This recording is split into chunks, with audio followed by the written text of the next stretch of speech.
Round table होउची ता उपरे आमे बहुत किछि डिस्कशन बहुत किछि करियर अछि पर मुता पूर्व मु समस्त एठी जो माने समस्त बच्चन समस्त को मु बहुत धन्यवाद जोंति कि हमको एठी सपोर्ट करिवारे आ हमको एठी हमको जॉइन करिवारे बहुत धन्यवाद आ मु धन्यवाद जणाउची government of Odisha chief secretary जे कि हमको एठी पई कि माने करिसंती माने सपोर्ट भी करछथि एंड बहुत धन्यवाद जणाउची हमर डीएचएस डायरेक्टर सर डॉक्टर विजय महापात्र सर जी की बहुत एटी हमरा माने हमको बहुत सपोर्ट करछथि ए प्रोग्राम टाकू एटी करिबारे तो मु सर को एक्चुअली मीट करथि से फर्स्ट टाइम आसी कि एंड मु कहितली मोर जो जहाँ सब माने ए प्रोग्राम विषय जेतल जणी थी सर बहुत माने हेल्प करथि हमको कहिदिले जे ताको सपोर्ट देथिले ताकि आमे से सब माने एटा केमिति भलरे करबो कहा को सब देखिबो कोन करबो केमिति आगु को बढ़िबो से सब रे बहुत माने सपोर्ट करछथि आ सेति पे सर को बहुत धन्यवाद समस्त डायरेक्टर एंड समस्त को बहुत धन्यवाद ना मु एबे चाहूची कि हमर मोर कोलिग सिद्धांत से ए प्रोग्राम टाको केमिति आपन सहित डिस्कस करें। Good morning, everyone. I'm Siddhant, Director FIDR. It's a great honor to welcome you all for today's roundtable, which is on MedTek sector in Odisha. As we gather today, I'm reminded that such projects in nature are very rare, where we have the government, we have the industry, we have the media, we have the academia, all of us together discussing the future of healthcare and MedTek sector in Odisha. It is with immense pride I would like to invite you for first of its kind roundtable. This is a closed group discussion, so please feel free. It's a candid discussion wherein we will discuss the future of MedTech and the healthcare sector in Odisha. The conversations that we are going to have today will basically lay ground for future policy discussions, which will be taken ahead from here. So as we proceed, I would like to introduce a little bit about our organization. FIDR is a non-profit think tank with over 25 years of experience working in public policy space. We are present in 8 states of India and few countries. You can see that we are involved in number of national programs like Digital India, Startup India, National Digital Literacy Mission, NRLM. And here in Odisha, we are working very closely with Industries Department, with the Smart City Bhubaneswar, and some of the international organizations that we work with are UNDP. In fact, we are setting up digital literacy centers across India. With UNICEF, we are doing a project in Koraput, and with Microsoft, we are helping them with the Digi Saksham program. And I'm proud to say that in 2021, FIDR was felicitated by Prime Minister Narendra Modi for our contribution towards Atmanirbhar Bharat. Why are we doing this in Odisha? So first of all, in 2015, PM Narendra Modi, he came up with a strategy of Purvodaya. So Odisha is actually the heart of Purvodaya strategy. Look east, act east. And now, with our Honorable Chief Minister of Odisha's vision towards Viksit Odisha 2047, it aligns directly with the Purvodaya development plan. So our goal is to boost Make in India, primarily Make in Odisha, and we want to help the healthcare and the medtech sector by doing this. So what happens after this roundtable? So as this is like one of its first of its kind roundtable on medtech sector in Odisha. So the findings, the key takeaways from today's session will be captured and turned into a compendium, which will be then submitted to National Health Mission as well as Odisha State Medical Corporation Limited. And from there on, it will be given to the Health Secretary and Chief Secretary, and that's how we want to go ahead. So before we start the program, I would like our today's guest of honor, Mr. Dr. Vijay Kumar Mohapatra ji, please grace the event.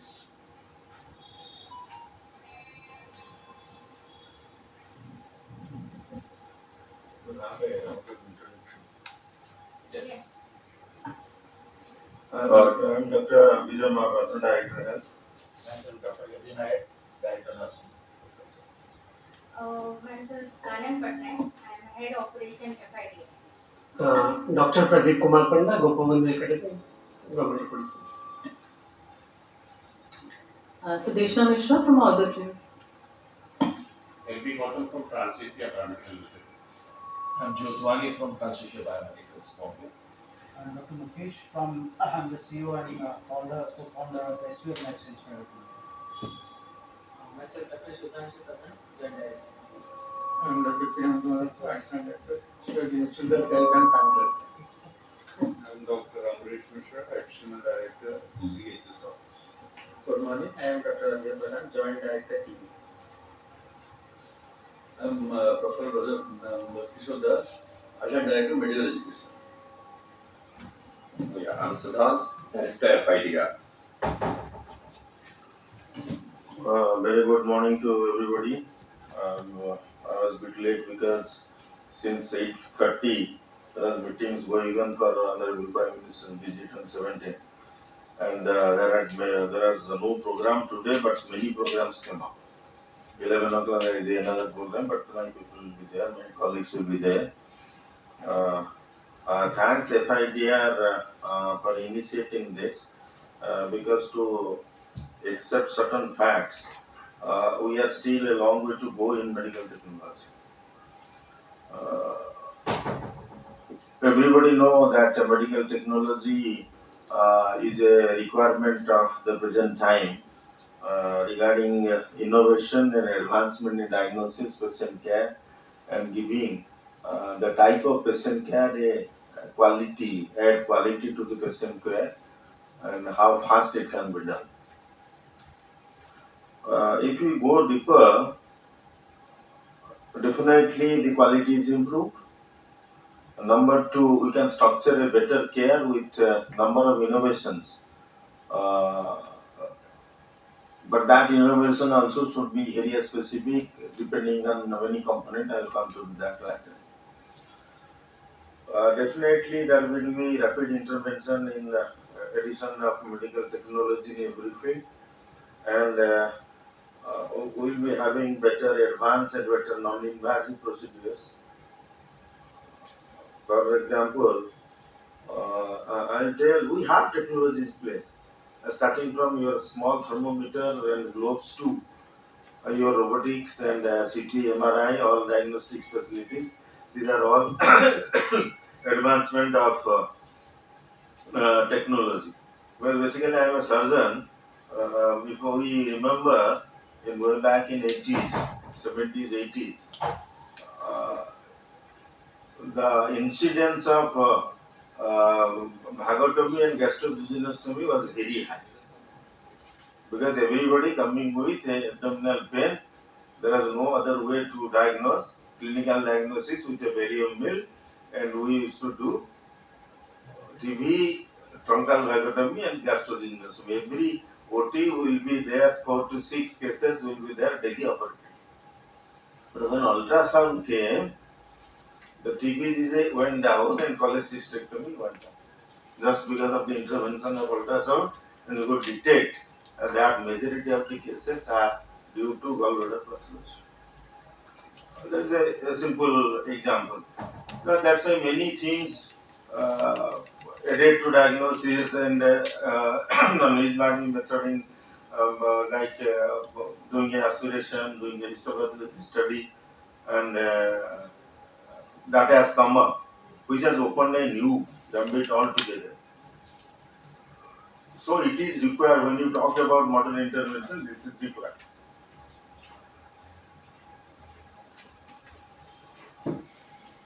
But the thing is that in public side health sector, by the side by side when we discuss about sophisticated gadgets, there is a need also technology in the primary healthcare approach. Because the aim of government is comprehensive primary healthcare and to make it robust. And number two, the curative part is slightly taken over by the preventive part. And the non-communicable disease control program is an example which is controlling every non-communicable diseases. And for these non-communicable diseases, we need to the key point is we need to catch them early, intervene, make a continuance of treatment, continuum of care, so that the ultimate benefit is there. At the community level, it is just a questionnaire type of thing, little gadgets also. But that is also a technology when you do a fasting blood sugar or random blood sugar of a patient, detecting a case of diabetes. And hypertension also measuring BP instrument, that also technologically associated. Even it was a long invented thing. Our aim also should be there that the different component of public health activity, how can we add on to that diagnosing, collecting valid data and giving this data for policy making. That should be also one component in addition to all other high-end gadgets which are required in secondary tertiary care level, and it is needed for the treatment of the patients. So, but as I told initially that we are very our approach and our stand in this medical technology, our adoption in medical technology is a long way to go. Because there are many things from a high-end gadget and intervention of medical technology, you need sufficient investment, a good investment, and good facilitation process by law enforcing authority. Because we are government sector, we are bound by law, we are bound by financial rules. If I am a corporate hospital, I can frame my own rules. When I am under government, I have to go through the government procedures. So how flexible that can be, and what are the also difficulties faced by the entrepreneurs, they can suggest. But the final decision, as you told, before making a draft, we will be discussing with MD, MD Essential, and Madam Secretary. And the another one most important part is how to use this medical technology which are available, the skilling manpower. You know there is a lot of vacancy of medical officers, technologies also. If you go through the medical officer, there is around more than 50% vacancy in both base level post and the specialist post. And keeping high-end machines without the proper manpower will create a situation which will attract criticism, definitely. So the requirement of the state in different programs and different that has to be also looked into. What we require, and if that is provided, whether we will be able to operate it and give this service benefit to the patients concerned. So all these things should be discussed, as you told, without any inhibition that will be discussed, and let us see what comes out of this. Thank you. Thank you, sir. And some of the points that you said, like, collecting data which can be used for policy making, investments, especially, and the regulatory environment, which can actually benefit our domestic manufacturers, as well as the importance of skilling in MedTech. These are some of the key points we would like to focus and we would love to convey it ahead. So before we start the event, can we ask Doctor, please raise the event with the lighting of the lamp. So,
Thank you so much, everyone.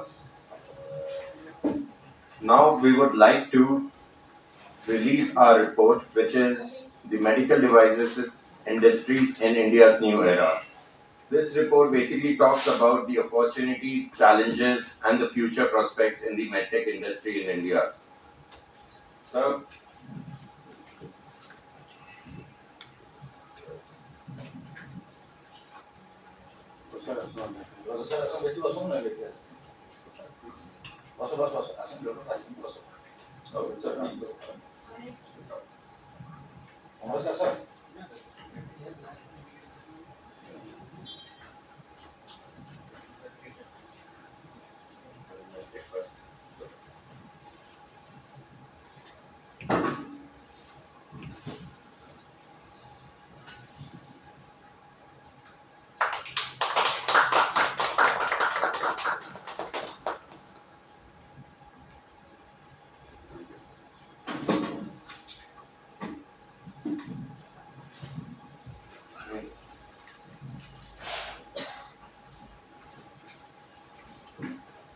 I will.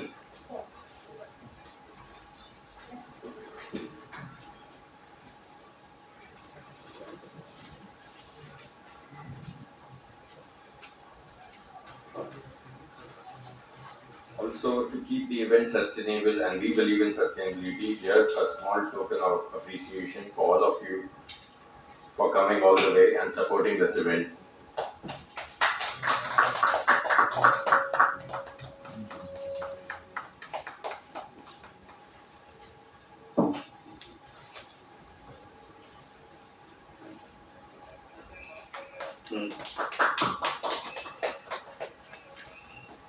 अरे ଆପଣ ଯେହେତୁ ଚିଠିଟାକୁ ଦେଇଛନ୍ତି କୋଉଠି ପାରୁଛନ୍ତି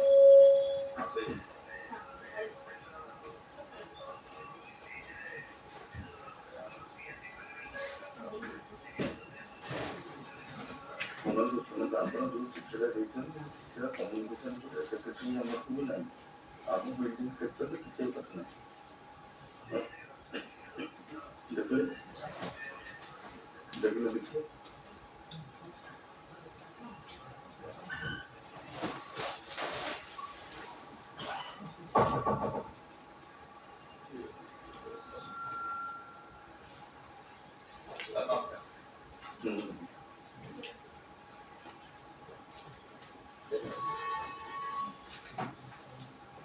So, meanwhile, you can introduce yourself to the entire table.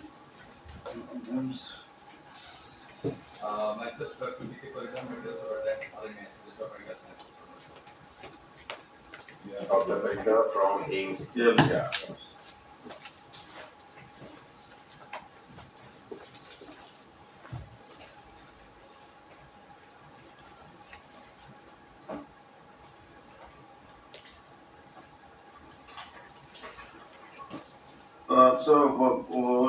There are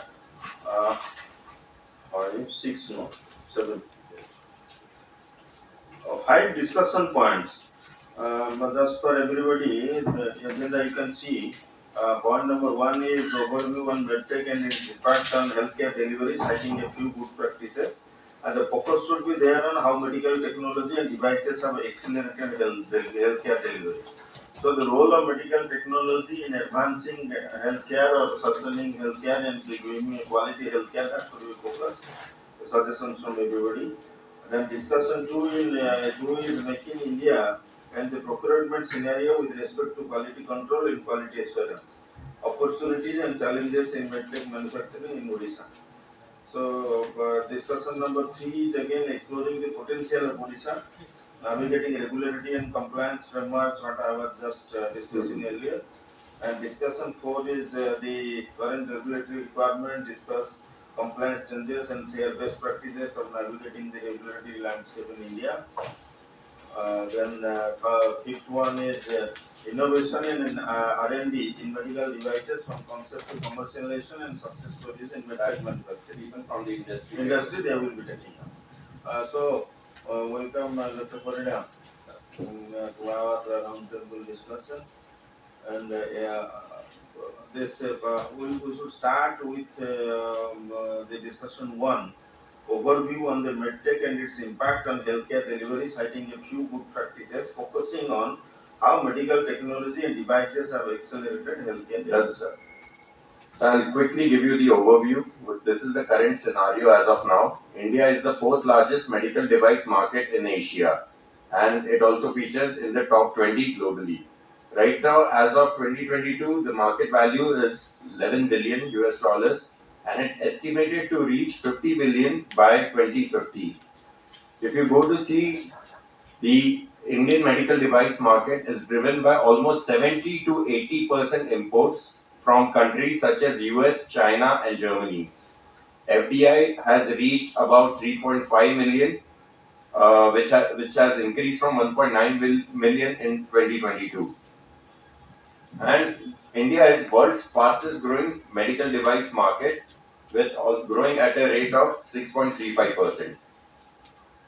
So just to give you a trend on how the imports and exports look. So the red line is basically the imports of medical devices, and you can see the blue line is the export. So there is definitely a huge gap, and the reason why we are doing this roundtable, so that we can at least help in narrowing the gap a little.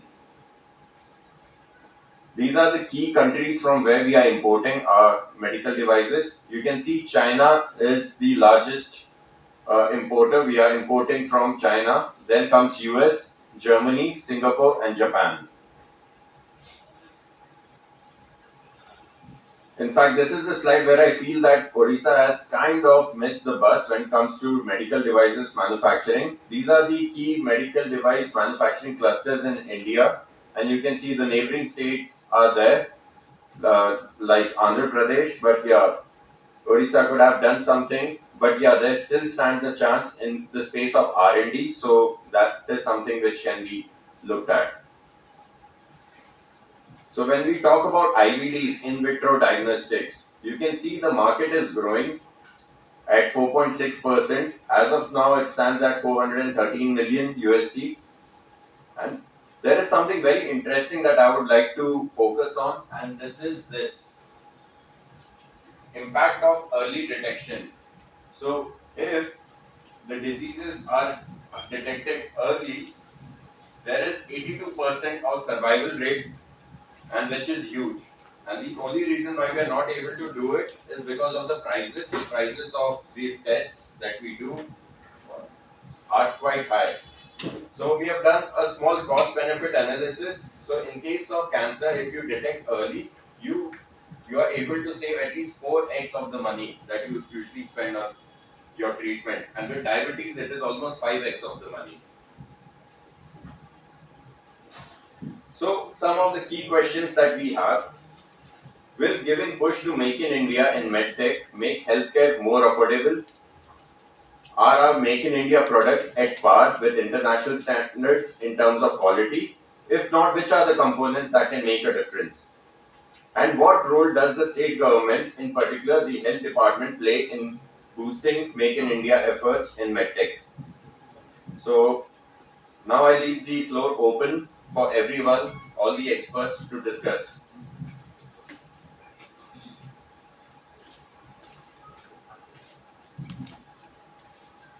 Sir, would you like to start your comments? From your experience, how do you think medical technology and devices have? I think I have given some insight during my initial talk. Just Madam, hello. Asi madam, ଏଇଠି madam ନା ପହଞ୍ଚିଲି madam ଏବେ ତ ସରିଲା ଶିକ୍ଷକ ସାଙ୍ଗରେ ଏଇ ଯୋଉ ଅଲଗା ମେଟ୍ରିକ ଥିଲା ତ ଆରମ୍ଭ ହଉଛି ଆସୁଛି madam. So you can, yeah. The thing is that definitely medical technology has a role. Definitely. I told simply at the time the simple the evolution of a globes thermometer, the small things to the high end things. Medical technology is needed. It is a broad specialty thing. It is needed and definitely it adds to the quality of healthcare. How can you cut down the response time? As you told, I also initiated how to detect diseases early and how efficiently you will detect the disease early. Definitely, medical technology has a role. The thing is that what is available and what is affordable for a general public, because I am telling in as a government sector public health public, I am not a person from corporate world. So that is the thing we have to see, that how can we improvise incorporation of medical technology in public health preventive part and also in the curative part.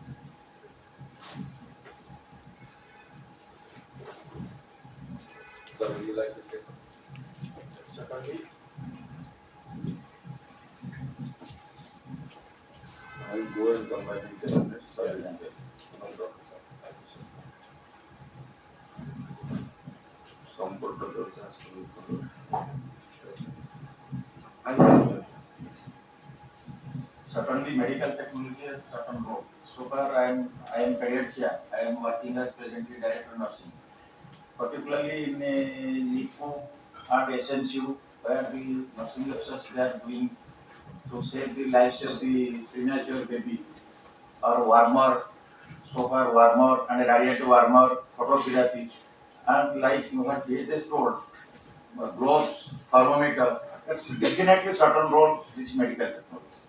Now the thing has been much more advanced, so we should adapt this medical technology and we should work accordingly. Thank you. So would you like to oh, sure.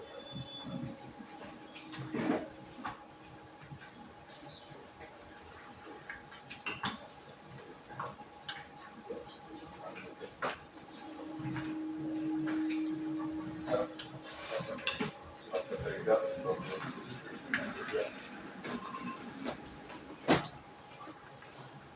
When we were students, actually, we were taught to stress upon clinical knowledge. Now we are teaching our students actually to use technology side by side clinical. So technology can be utilized from start to end. Start means making population aware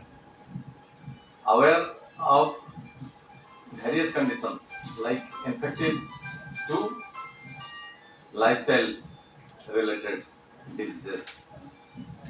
So then comes diagnostic, then comes therapy, then comes follow. So each stage technology can be utilized depending on situation and surrounding. Like any state, there are states which are actually total hilly terrain. There are states it's a combined landscape.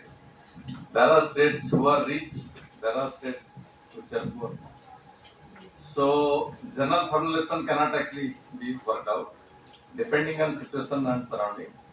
Government and other persons can take a call, and technology can be utilized and should be utilized for convenience.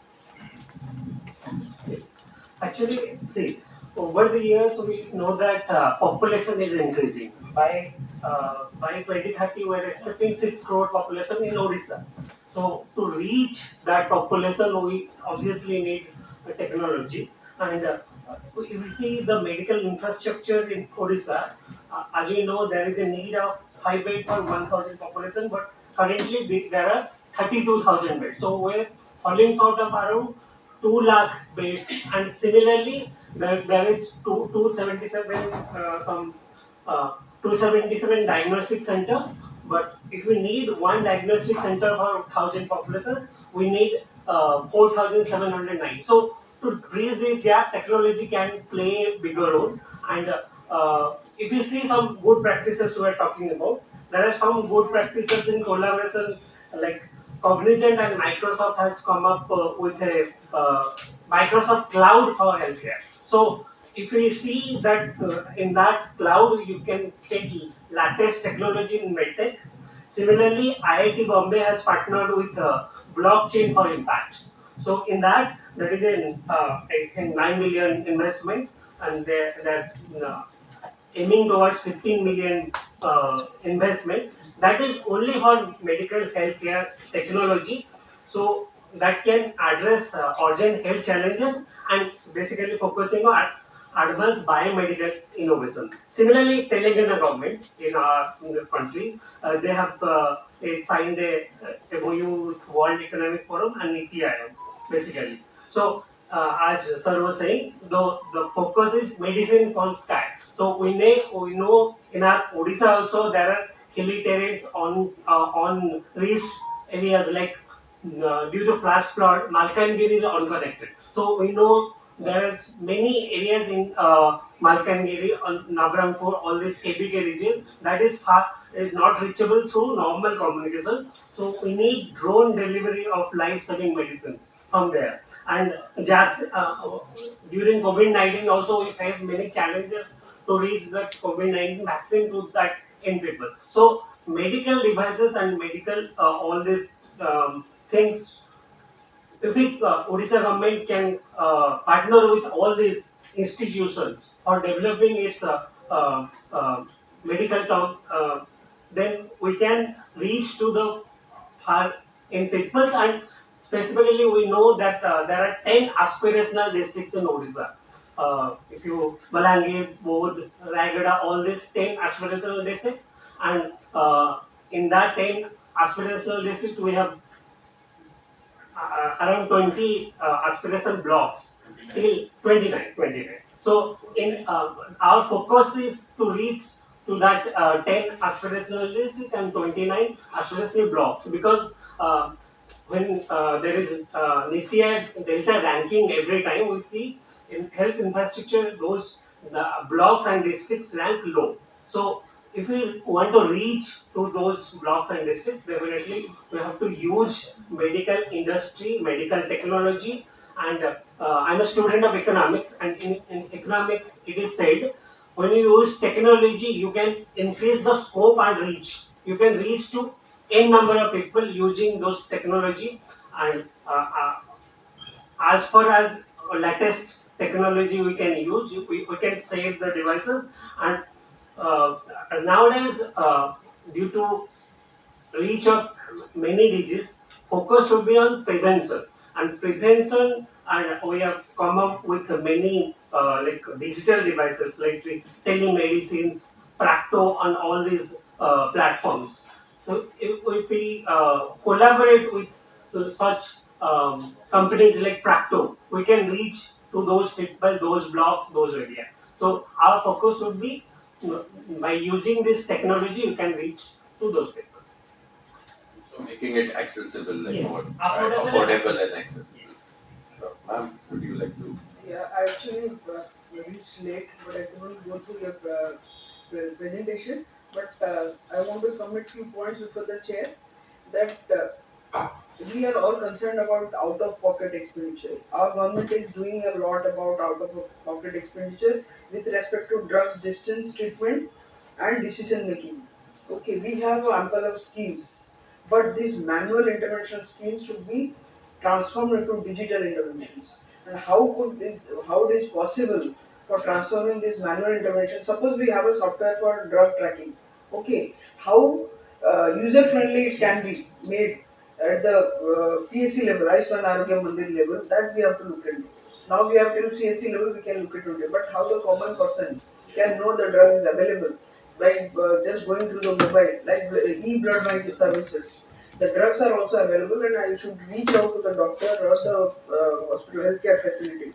So we need to actually work in that direction to make it really happening. Then, as DHS told that there should be public health intervention as well as security part. Two parts are there. So I'll be talking about public health intervention. the surveillance. We always emphasize on disease surveillance, cases or deaths we serve. But how do we convert it to a predictive epidemiology that this event is going to happen in that area? Can digital technology help us in knowing? Suppose anthrax is going to happen in Koraput or diarrhea outbreak is going to happen in there or dengue outbreak is going to happen.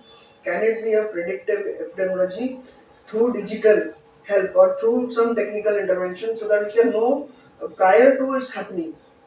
We have the portal system now, IDSVHL portal, then NBSCB portal, TB portal, LCD portal.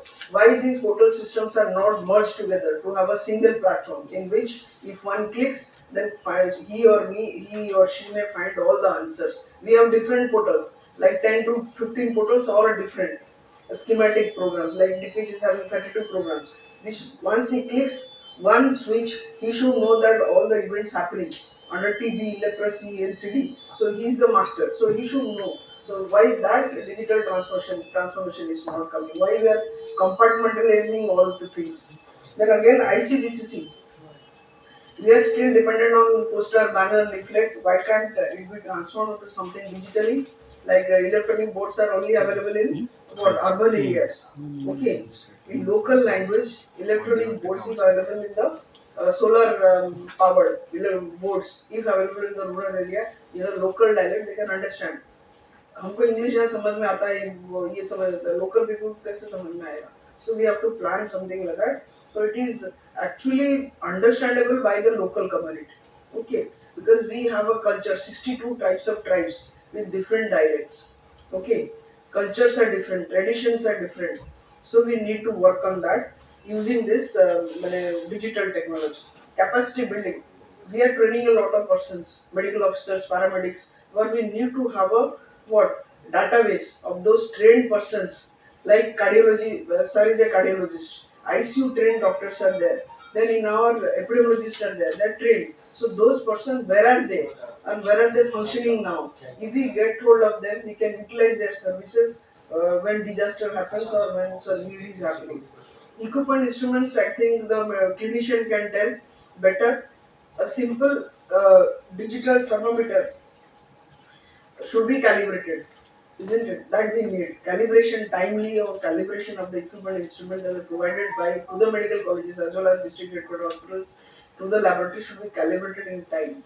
Otherwise, quality will suffer. So, is there any mechanism so that calibration is done? Because we are depending on a system like we're calling the biomedical engineer, they are coming, they are examining, they will take about 15 days, 20 days. How to reduce that gap? What is that mechanism? Can it be developed? Then leadership and governance. As I told, director public health is sitting here.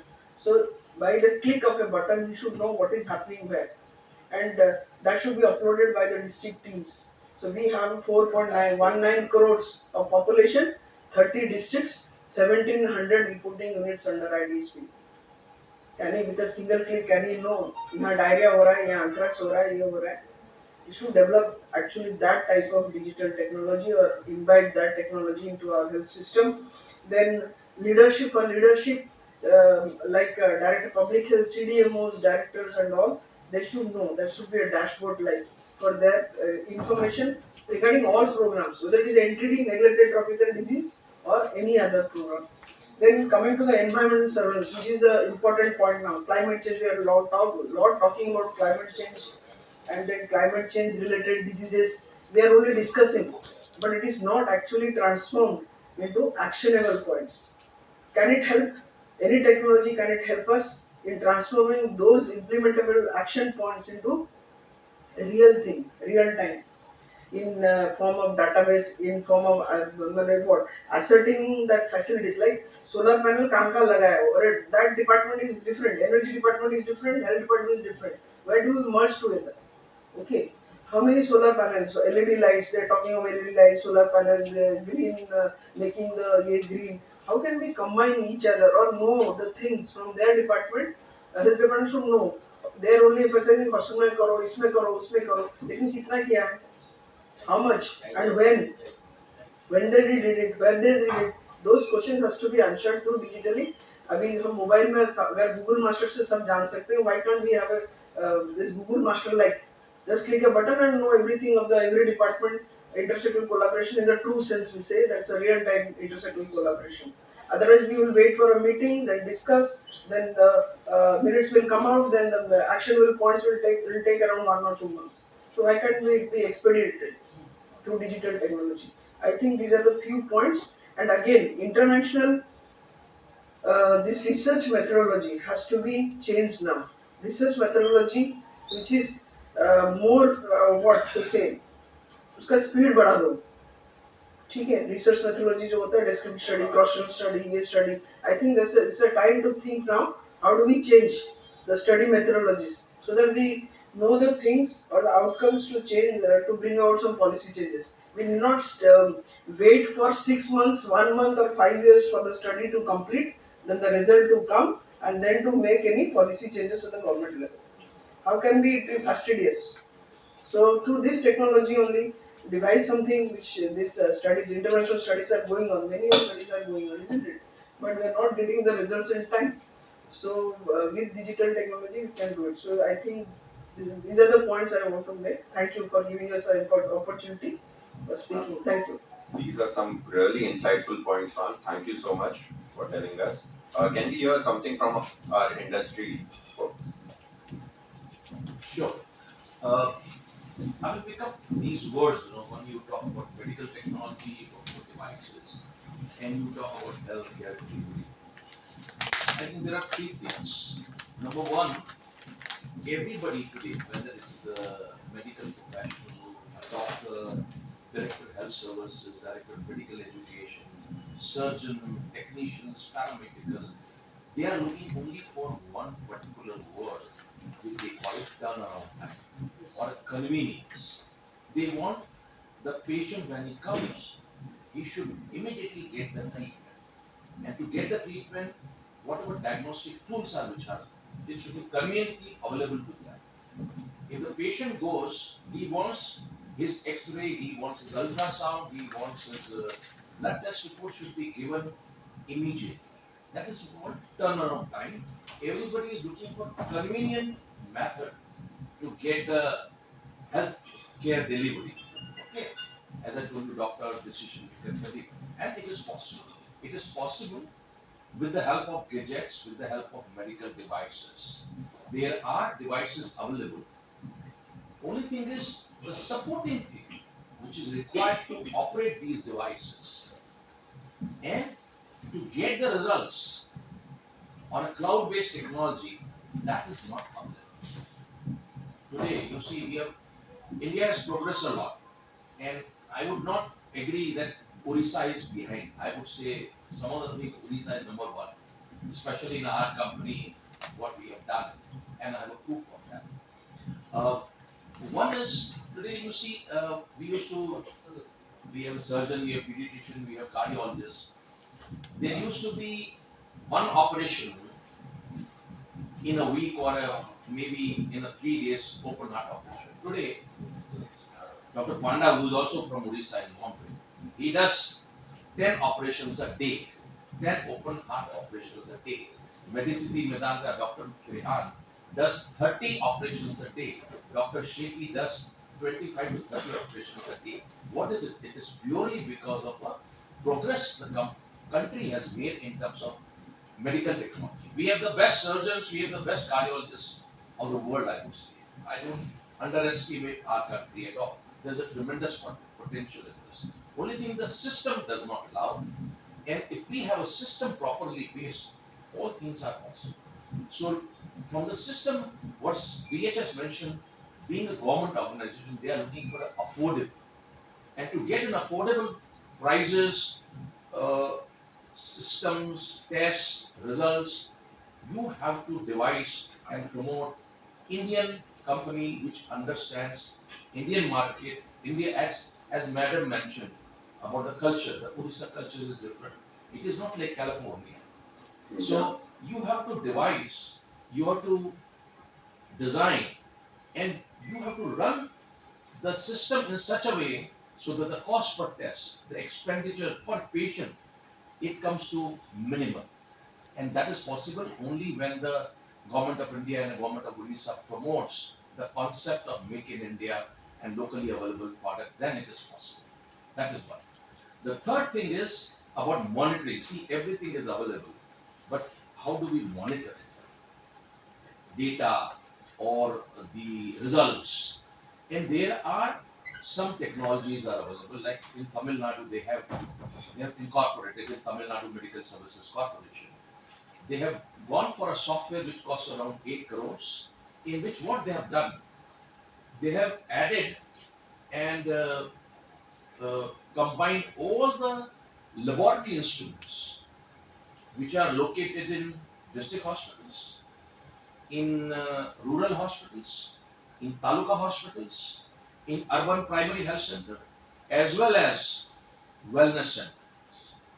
All these instruments are hooked through a cloud-based technology through a software. So a person like DHS or assistant director, they can see the results on the screen sitting in, like for example, we are in Bhubaneswar, the person can see the result which a small primary health center in Sambalpur or in Jatpur or in some small block hospital they are doing it. So all the instruments are connected and you can get the data. So it is possible and it will definitely improve the healthcare delivery if we go ahead with this kind of technology. The talent is available, the potential is available, only the system which is needed, in which it is very important the government, any government, I would say, whether central, state, should partner with the private organizations and the industry, I would call it, so that they can combinedly work together and do this. We did, which is a study, I would call it. It is very close to my heart, and this is from Odisha. Just 2 months back, we completed a big, very big project. It was a marathon, a task which our company has never done it, but we did it with the help of technology. I'm just sharing this example because we are on this platform. We got an order for sickle cell anemia kit, and we had a from OSMSCL, and this is the biggest benefit which we can offer. They used to buy it close to like 85 rupees for one test.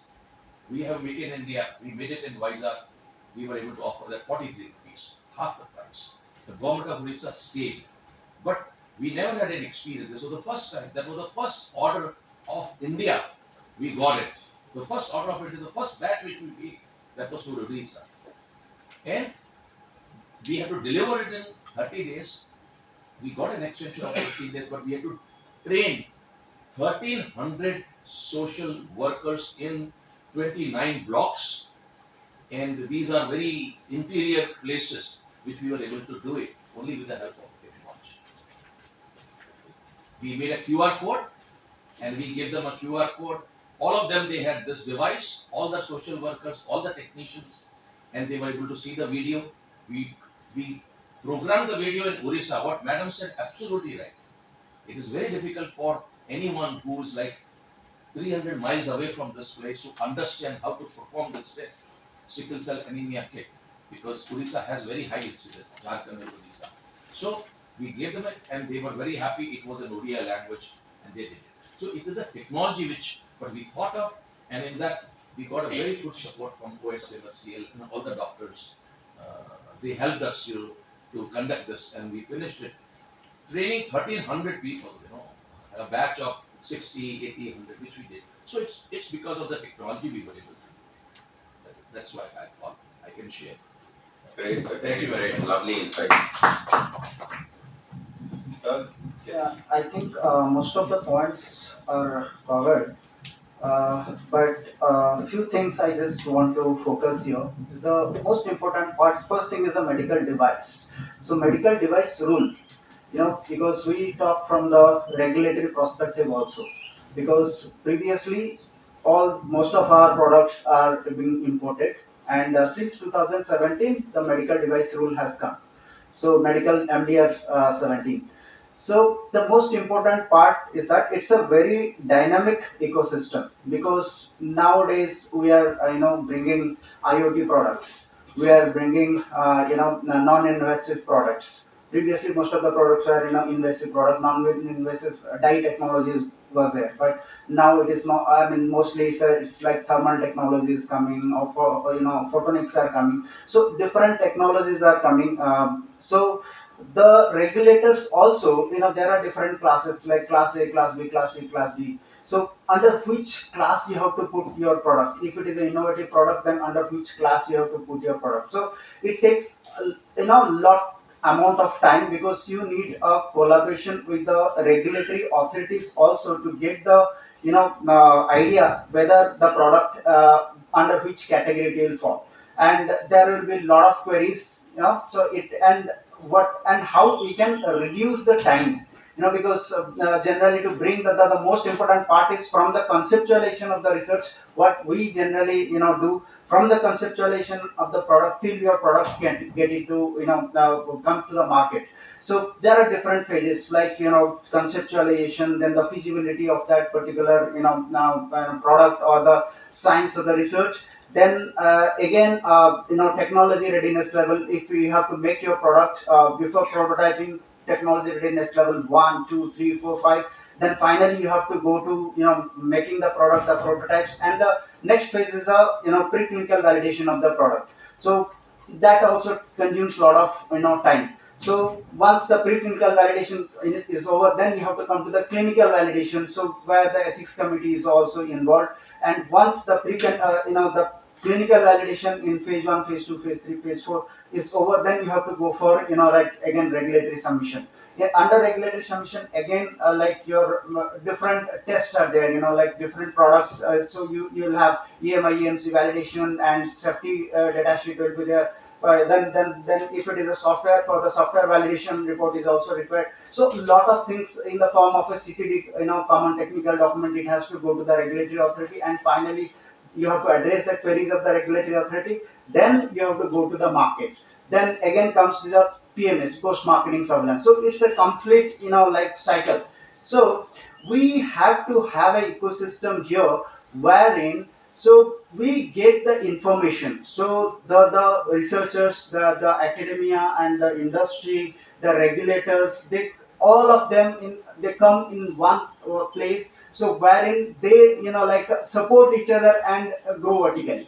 So that is the first point. So which we generally do. So we bring the product, whatever we are in collaboration with CDAC, and now with the MIT we are working with IITs, we are working with TADA, we are working with Muratas, like a Japanese company. So different, like entities, like industry we work with academia, we work with even R&Ds. So when we take a product, we completely validate, we understand the ecosystem. So in government of Odisha, so we are a part of AMTZ, Andhra Pradesh MedTek Zone. So which is the first initiative for the medical device manufacturing ecosystem. So we provide the regulatory framework, regulatory support to different manufacturing units. So because there are different new devices are there. So in that process, we have our own devices also.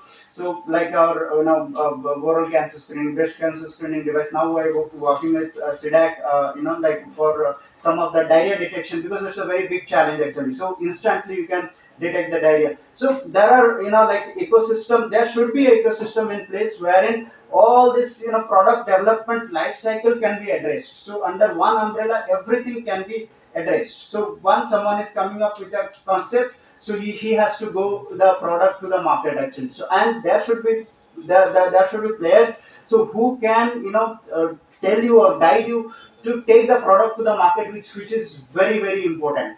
And the response from the market, that is one thing. Now the second thing I want to address about the, very well madam has mentioned that now our ecosystem is a reactive healthcare ecosystem. So when there is a disease, now we go to the doctor. When there is a lump, we go to the doctor. When there is a patch, hardly we observe the patch. When it is painful, then we go to the doctor. So there is no such mechanism wherein a patient or a participant, we say the participant goes himself or herself and get themselves screened at least once or twice in a year, that they go and screen themselves. So that ecosystem is not like it's available somewhere. It is like bits and pieces. It's not a like a integrated properly. Some people, those who are aware, they at least go for a blood test and all that. but cancer screening modality. So first thing is that the lack of infrastructure. Second thing is that trained manpower. So which is a very known fact. So if we have a system in place, a preventive healthcare ecosystem in place in each and every district, and those preventive healthcare ecosystems are the using technology based devices, IoT based devices, or you can say AI ML based devices. Okay, so those AI ML based devices, whenever we are suppose doing a screening, so immediately so there will be a platform. It goes to the data immediately goes to that particular platform, and the patient within no time, 15 to 20 minutes, they themselves get the report. The doctor get the report, and the government authority also they get the report, right? So every data, so whatever we are doing in that in that center, so all the data can be remotely monitored, and from that what is the output, what output we will get. So the first thing is that the data backed decision making, so which will help the government to take strategic decisions, that in this we call it as like geospatial, monitoring, we can say it as. Say for example, I'll ask a question that in this particular district, so how many like breast cancer cases are there, how many oral cancer cases are there, or how many pre malignant lesion cases are there. So I'll get a region. So from that I can do lot of predictive analysis. So we call it as a predictive. We do lot of statistics. So we understand these are all predictive. You can say that. So in coming 6 years in this particular area, this particular NCD cases is going to rise. So the non-communicable disease is a very big challenge, as like have mentioned before, like diabetes or cancer or any non-communicable diseases. So for that we should have that IoT based or AIML based products, and the awareness. The second thing is that awareness. So we and people people should be aware about the screening ecosystem also. When someone talks about cancer, people are very scared to go even check themselves, their oral cavity or the breast and all these things. So social stigma is also involved in that. So in that case, the awareness, then the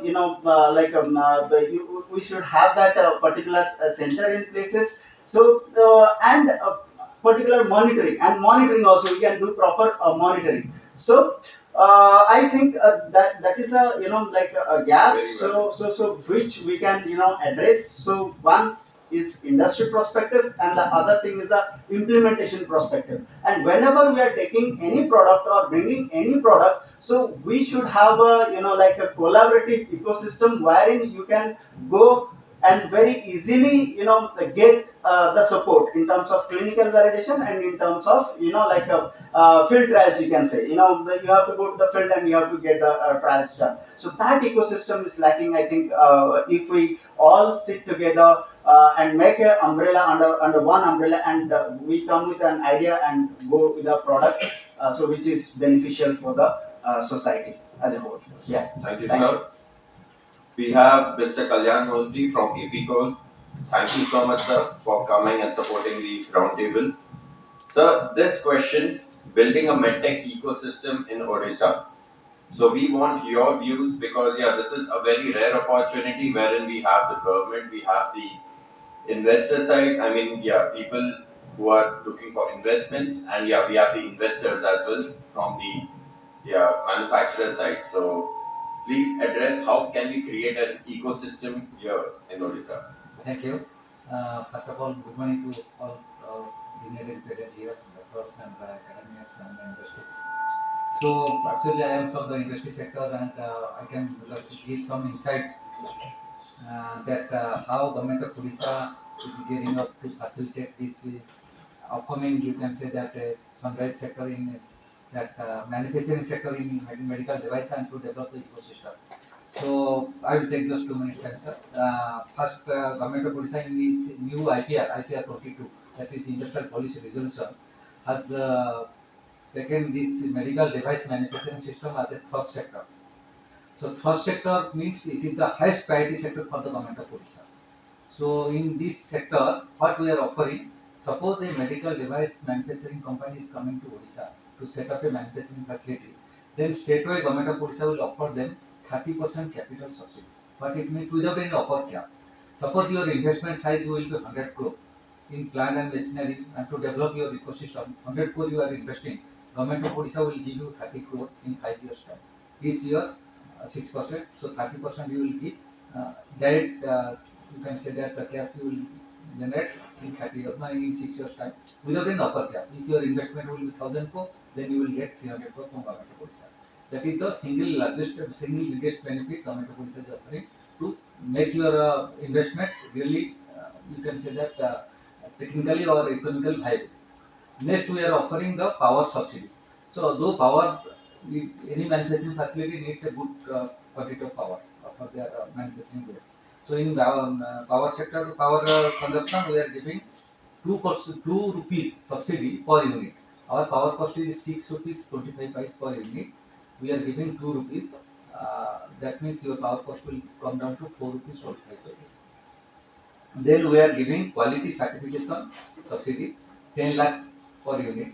Any quality certification you are getting, then you are straightway getting 10 lakhs from government of Odisha. Then we are giving 20 lakhs benefit for your R&D every year for to develop your to make your business more vibrant. Every year you will get 20 lakhs rupees benefit from government of Odisha as your R&D expenditure. So other benefits like ESI, EPF reimbursement, whatever your employment you are generating from government of Odisha domicile, then their ESI, EPF contribution will be total for 10 years. Government of Odisha will take care for their ESI, EPF. So other benefits will follow, but these are the major benefits initially we are offering to make your investment viable in the state. The state has not gone very aggressively in this sector. Now we are putting all these benefits so that we can develop the ecosystem to support our healthcare system in the state. Thank you. Sir, is there any scope for reservation, particularly somebody is manufacturing in Odisha? Like, I have a requirement of hospital bed. Suppose there is a manufacturer in Odisha, is manufacturing any kit, testing kit, and there is a requirement for the government of Odisha. So, is there any scope of reservation? We can give you 25% of the total quantity. So that reservation there in the MSME sector. Yes. When your manufacturing base is in MSME sector, then there is a preferential policy for the MSME sectors in operating in Odisha. So you will get that benefit from the government, and our state medical corporation is also entitled to that. Sir, have you developed any place for MedTek device sector in Odisha? Yes, As yes. like So other states have a designated place like UP, Madhya Pradesh, Himachal, and recently some other actually states. we have developed the ecosystem, infrastructure close to Bhubaneswar, that is at Khurda, where some defense manufacturing sector is coming, and that is like drone manufacturing and other manufacturing. No, sir. I am specifically Yeah, talking that about in medical that, device part type of so designated in place. that part we have kept 50-acre reserve. There Okay. as a reserve for the medical equipment device, but so far no application has come. So that the infrastructure is yet to be developed. Once we don't know what is the actually infrastructure required for this type of manufacturing facilities. So once we know that is key for industry has said that such ETP is required or CTP is required or power 30 available is required or 130 is required 11. So we need certain feedback from the manufacturing sector that this type of ecosystem or this type of infrastructure is required. Then we will happily do it within 6 months. For that, sir, I am requesting you that on the behalf of Industry Association of Medical Devices, you should arrange one conference like things so that we will happy if you can give us that. Yeah, because other states are doing that. That is why they are aware. Like sir, we will be much more happy if you can give that opportunity to us. That is, these 15 companies want to have a open down discussion with the government of Odisha for investment. Yeah. So please, we will happy to take. Sure, sir. I will Sir, connect. we'll be in touch with you. Yeah, I will take your card. We are also planning some sort of. We are happy to participate. Yes, yes, yes. Yes, every year I believe. Sorry, I'm late actually. I'm the director of public health. Actually, before that, I was working as director of blood safety, and I know what happened in your sickle cell streets. I was there when the tender process was going on, and what you did and how these things are procured and how the program is progressing. Yes. And there is another dried blood scheme also that is going on. So technology has made a major difference in medical sciences because when only stethoscope and percussion and palpation was available, things were different and it was difficult in so many cases to diagnose cases. And with the innovations by the cooperation between the doctors, the medical technologists, and the scientists and the manufacturers has created a almost utopia-like situation. We always want utopia, not utopia. Utopia is non-existent in Greek mythology, but utopia is the maximum possible best thing that is possible for us. So our vision is always to give the best services to the people, and in that prospect, we want to see that every advanced technology is available to in my state. That is the first goal of us. We have seen how things changed when I was an MBBS student. Ultrasound machine was not available. Yes, ultrasound machine came afterwards. There was only M mode available. Still in my that the book is there. Price book is medicine. Book of medicine is there, where only the M mode pictures are there. There was no ultrasound machine. Can you imagine how things were diagnosed at that time? And when I was doing my DM, MD medicine, the first echo machine came to SC Medical College, Calcutta. And when the color Doppler machine was introduced, everybody was called. Professor N.K. Mahapadan, he has passed away. And he called us and we saw the echo. We saw how we can see the heart without entering inside. So technology has made a major changes in our health sciences and the treatment side, starting from the innovation of the catheter, catheterization to urinary catheter, everything. These are all developed because of this cooperation and innovative ideas that has come and the cooperation between the medical science and the technology. So in Odisha also we want things, but the thing is that now globalization is there and everything is available. If you can pay money and if you want to develop or start a medical technology device, we will be really happy because it will be easily available to us and the parts, the repair, the maintenance, everything will be easy for us. And our scientists who are actually doing the academic work, they can also participate in that and with the basics they can suggest and things can improve. It will take time, that is true. And the highest technology like the MRI, the echocardiograph machines are not easy to manufacture and there are so many critical components that has to be developed and put together. But fortunately, so many things have come to India. Indian manufacture of ultrasound machines is now in India. The pacemakers are also made in India. The stents are also made. You know the price of stents. This price. When I was ATM passed, when I completed my ATM, the stent was costing 1,50,000 rupees. But now you can get it at 10,000 rupees. Basically, we had to find discussing. Everything is manufactured in Gujarat. Every stent is manufactured because diamond cutting industry is the industry which creates stents. They got the stainless steel or the chromium stents into shape. That is exported to America. Then they are branded and they come back to India. Yes. I know, we know that. Yeah. So in that sense, Indians will never be far behind. You see that everywhere. Throughout the world, the Indians are at the forefront of developing technology and every field. So why can't we? We must and we should try to develop things. And the government is very supportive, I believe. What our typical people told is very good. But the thing is that you should not reinvent the wheel. You should not reinvent the wheel. You should develop certain things which are basically in it, not jumble something or dump something which will not be required in future. Latest technology, cutting edge technology, that will be needed. That will be needed to develop. And software, we are really happy that software segment is developing because that is easy to develop. If you have like this Miramaya Yojana, I have to click the mouse, I can see where the rocks are there over there. That is being developed, and in Indians are far more advanced in developing software also. Yes. So I would like to add some yes, two more please, points. please. Before 1 week back, I was in AMPZ, Andhra Pradesh Medical Tech Zone, and just around 10 parliament members have visited there. So Dr. Jitendra Sharma and all the bureaucrats of Department of Pharma, this Niti Aayog, there were around 10 departments officials there. And they have just shown that we are manufacturing now this MRI also. They have reduced cost at least 60%. That's, It that's really a means good thing. quality product. Yes. And sir, for specifically Odisha, just a humble request to you.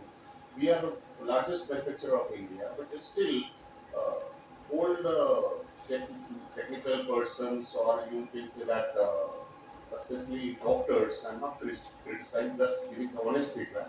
They still have the mind that no, we don't need made in India. Since we need the only imported and foreign brand. So that's true. That will be good. Listen.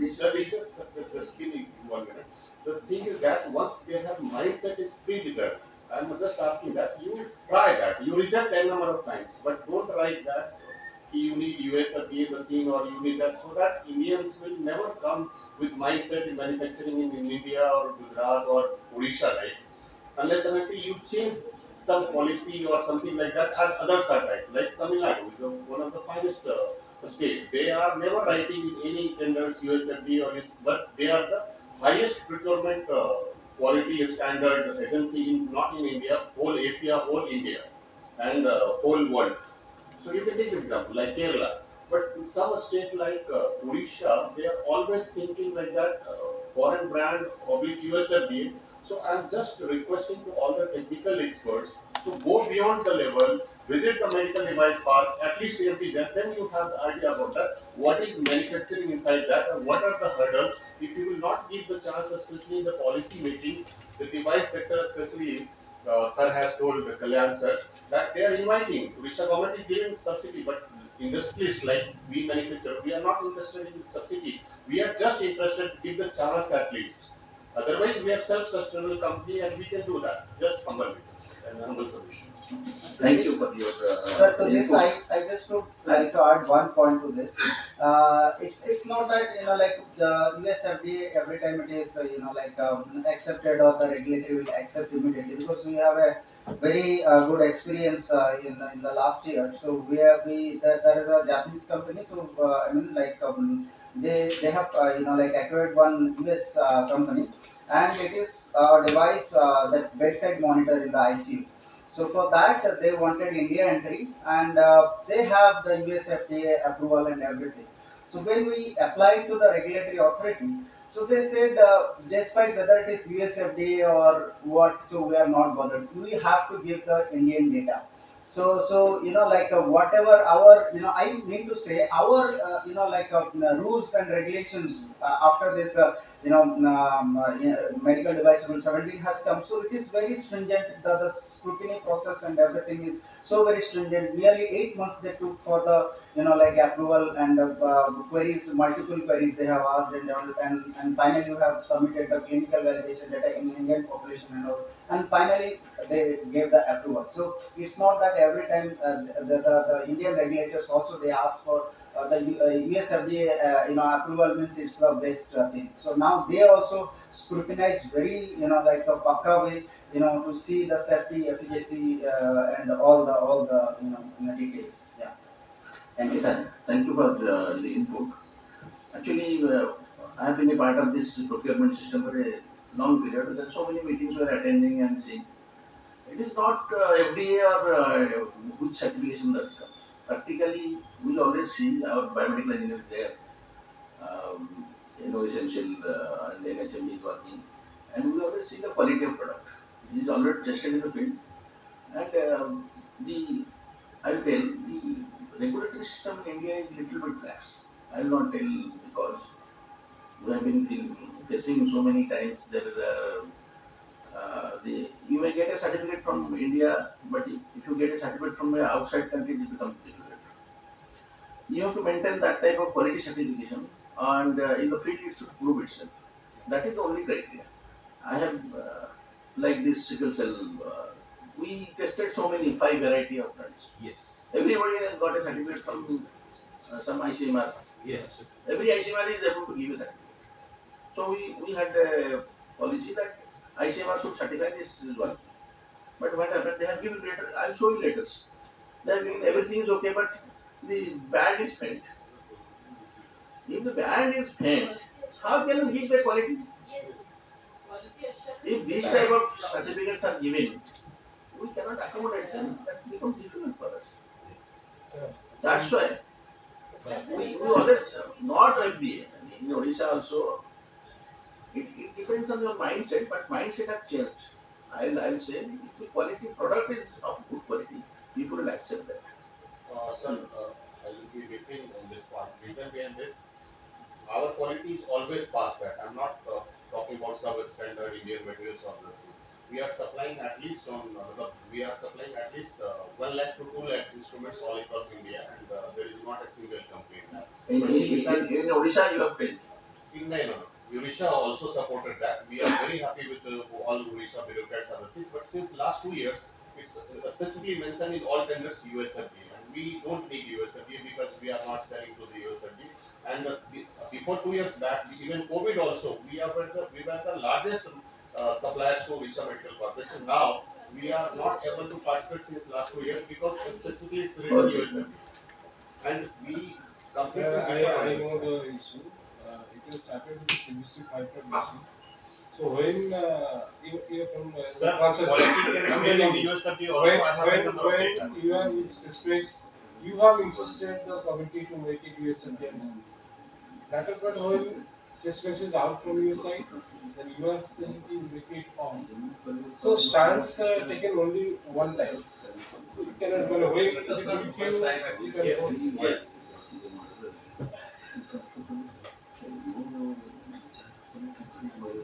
Sir, actually, yeah, we can have your views on the discussion topics. We can start from here and have everyone's views.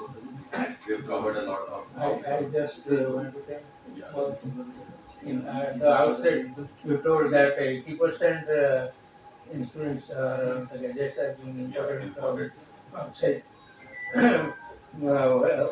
When I was doing post-graduation of gynecology in SC medium in 1987, my classmates in medicine using treatment stethoscope, but in gynae we were using Mukherjee stethoscope.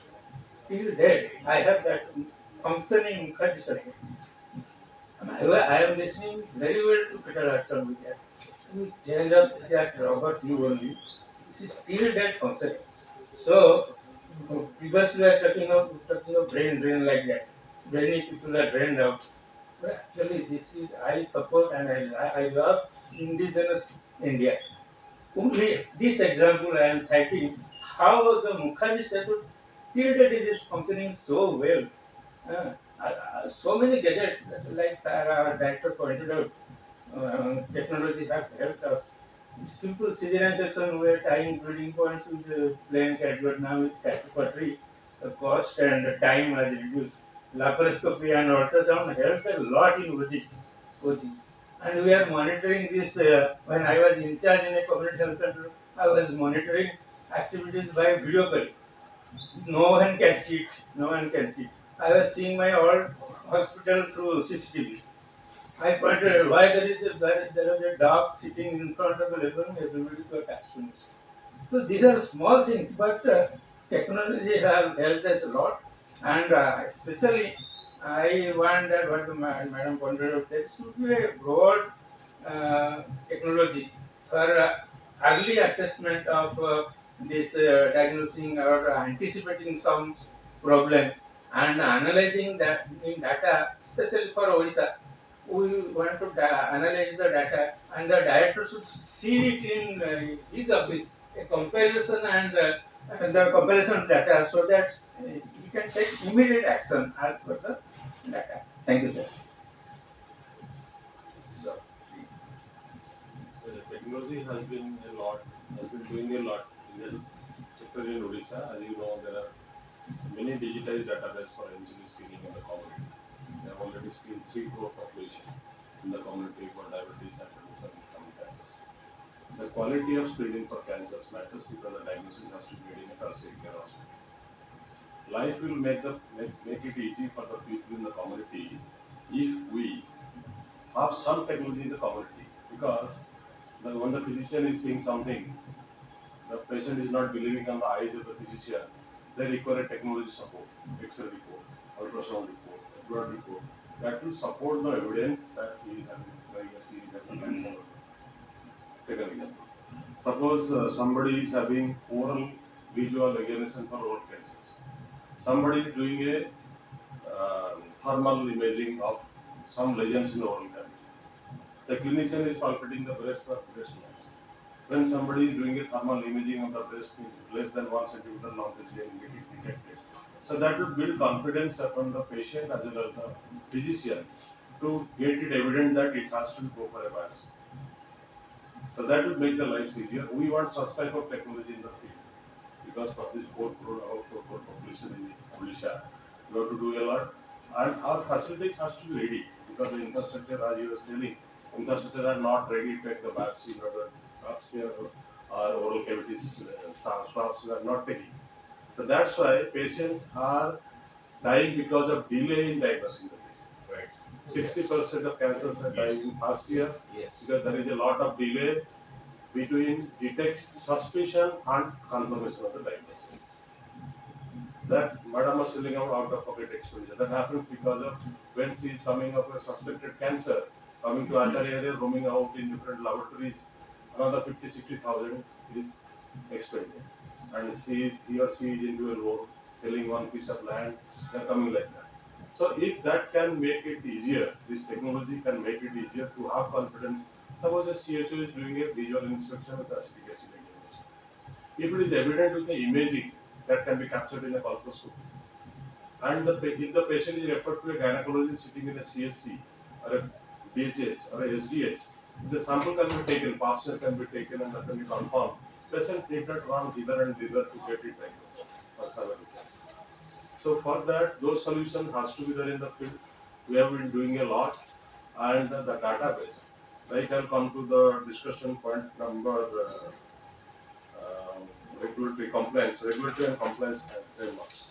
So with the database, the patient has to be very much assured that your database have been captured in a confidential mode that will not be leaked out to anybody, even the pharmacies.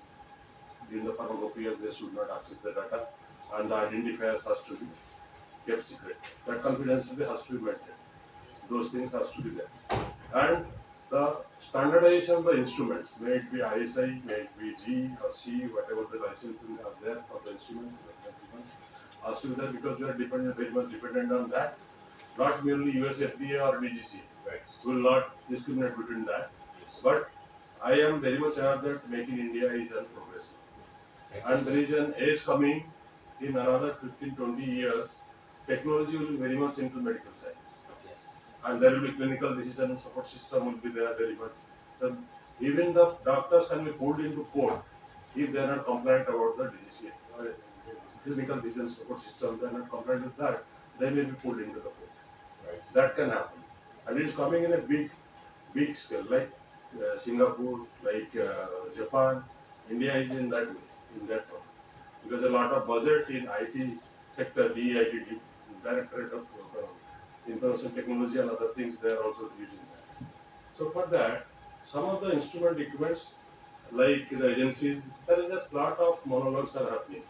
One agency is coming, talking to a subject specialist, this instrument is coming and we can try that. Let it not be, and I'm very much thankful FIDR is conducting the workshop here. There is so many dialogues are happening over here. These issues are never discussed. Suppose somebody is coming to a diabetician to discuss about the sound instrument. Somebody is coming with a digital touch screen, so that one ECG machine with a small handy ECG machine so that ECG can be transmitted to cloud and it can store that. They can come. But who will be approving that? That will be used and who will be approving that? There should not be any monologue for that. There should be multiple dialogues, multiple sessions should be held, and this is a good forum. If you can think, you can sit quarterly also. And a group of industries can also come. And about the ecosystem you are talking, you are bothered about the ecosystem. Odisha is very much proactive, not because of the change of government or change of something. It is always there. There are a lot of funds available for health sector, and there will be also available. They will be making it available. And the land piece, as Ipicals or Mahanti was telling, that it will be also open for them. Once I was hearing the discussion of the HPV vaccination for cervical cancer prevention. So how much it will be costing? It is costing for Gardasil, it is 3,000 rupees per dose, 2 doses for everybody, and it will be costing around 380 crores. If you vaccinate the entire population for the first time, 380 crores. So one of the entrepreneur, one of the philanthropists came into vision. He suggested that why can't we bring Institute of Serology to Odisha? We'll give the land and we can manufacture the vaccine. So when you'll be getting HPV vaccine from India from Institute of Serology, now it will be taking another 3 years because Odisha is in third phase. They will be because they cannot cover all the entire population, 9 to 14 million girls for all the country together. So they will be doing it phase wise, and I saw the report in the Government of India Ministry that it will be in Odisha will be covered in SPV with HCV in third phase. So he discussed why we'll be waiting for another 3 years to get our women vaccinated and they will be still suffering. Can you not have a vaccine production unit over here? How much it will be costing? Then he talked, I'll be talking to Pune. This sort of because it the establishment cost will be only 400 crores. Only 400 to 600 crores. And they will be manufacturing, they can also sell the vaccine. So if this sort of practices can also come by Gujarat is doing what Odisha cannot do it. That I was also thinking about. And Odisha is very much open for that. And I hope this sort of ecosystem should be there, not the we should not fight about what is our item was not selected, some other system. But Odisha has taken the scope of using GM procurement. That is also an again Indian agency. Yes, very Okay. The GM we are promoting the agencies also, he also knows because he is the procurement specialist, he also knows that we always look for bidding to GM basis. Once GM is there, we hope that something is standardized. Some qualities are there, and we are doing that. And Odisha has been awarded several times for GM procurement and at national level that we are doing. And we will also request all of you, the industry partners, and they have to suggest I should have a formal body because Director of Health Services is from the directorate. He is the person, he or she is the person to take care of all these procurement things. So we can have multiple dialogues. Similarly, quarterly basis or something like that. If some new product is coming, we can have that in that group, WhatsApp group or whatever common group. We can have that. We can do. Thank you so much. Thank you so much. Very good. Thank you so much. Yes, sure, ma'am. So today when I'm into the laboratories a lot. So today when we are talking about instant deliveries, blinking deliveries in 10 minutes, we would want technologies in medical health, the system which can deliver timely results in a consistent manner, satisfying the quality assurances and accreditation systems, so that our data is consistent. Only then Make in India instruments will be, encouraged. When we get a result and we then it is not consistent, we cannot satisfy our clinicians. We cannot satisfy the patient. We lose our face to the public. So for that, the industries need to develop in a manner that they satisfy global quality assurance programs and the data is acceptable, the data is consistent, satisfying all standards, only then we can move ahead. So, yes. So that's the point that I would like to.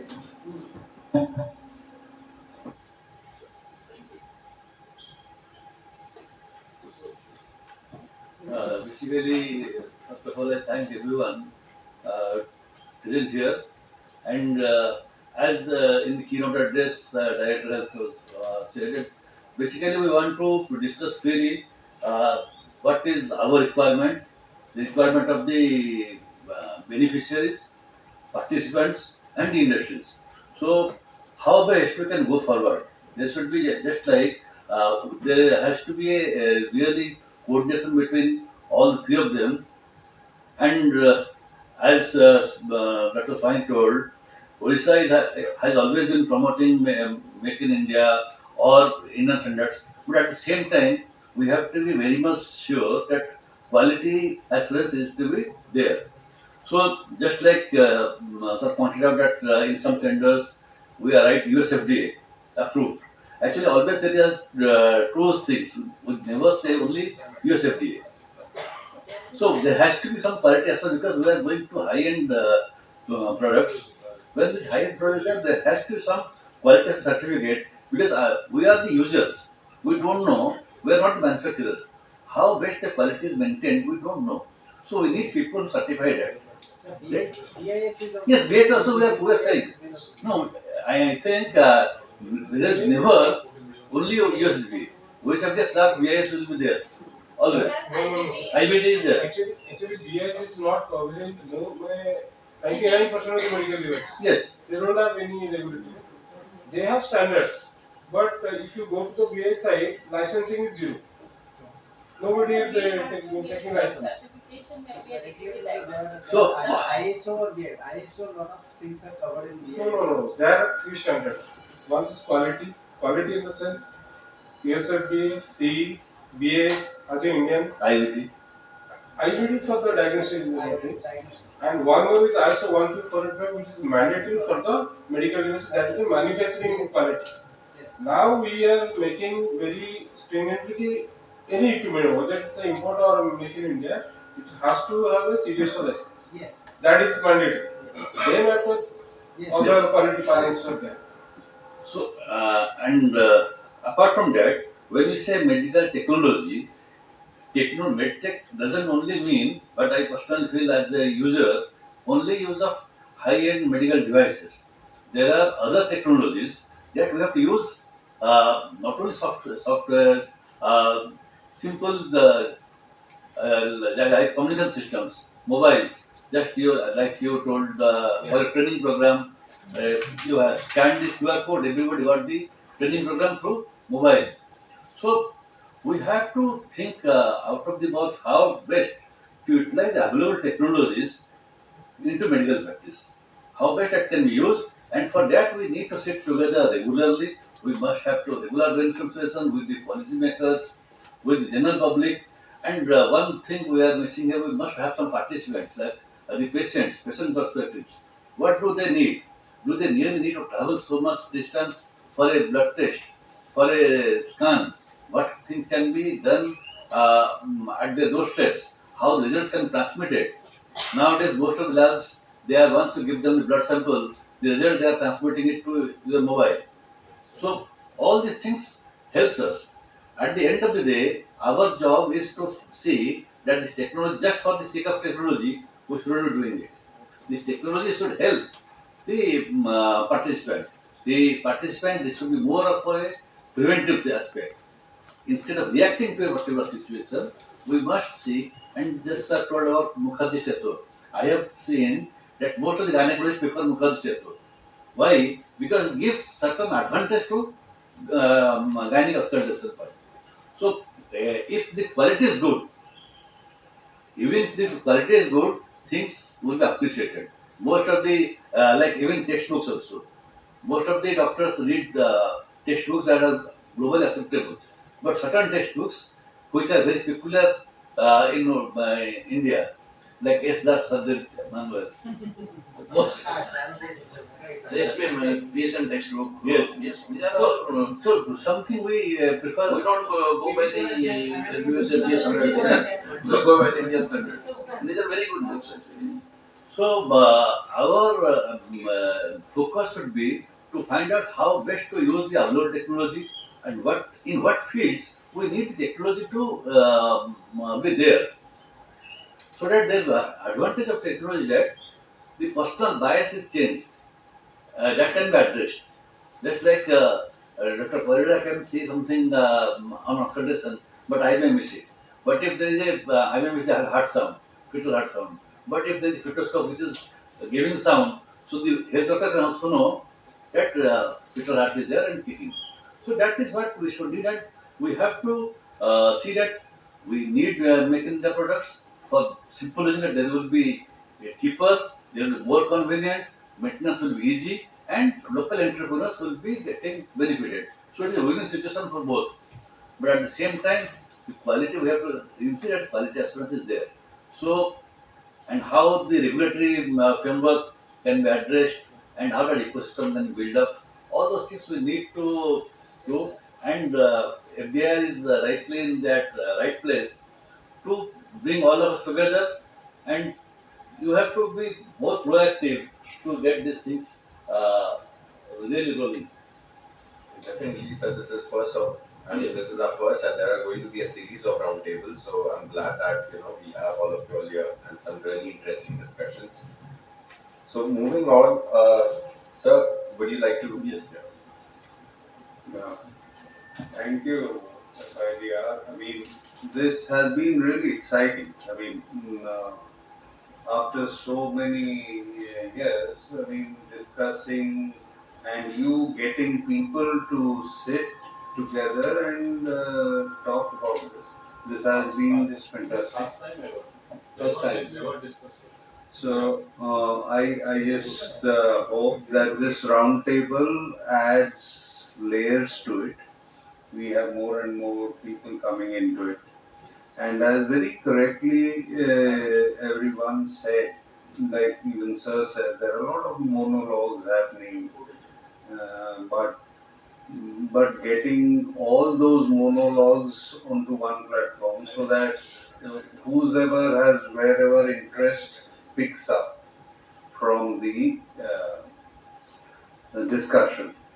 And technology, I mean, technology has always been there. Technology maybe comes from the word tool.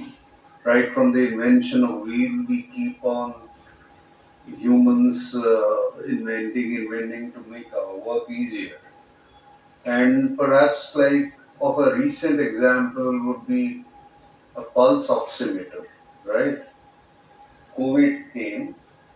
Prior to COVID, no one used a pulse oximeter. No one knew anything about pulse oximeter. Except us. And it became, I had 3 4 oxymeters in my clinic. yeah, it was a specialized kind of thing. Only maybe the cardiology unit would be having. The common doctors didn't use a pulse oximeter, right? When they came. We weren't looking at the variable called saturation, oxygen saturation, when we were seeing patients prior to, even only when there is a very severe respiratory, then we put on the monitor. This handy pulse oximeter, it became a household device, isn't it? Apart from the medical fraternity, every household started having this, and it is so very helpful because additionally it is giving a pulse rate also.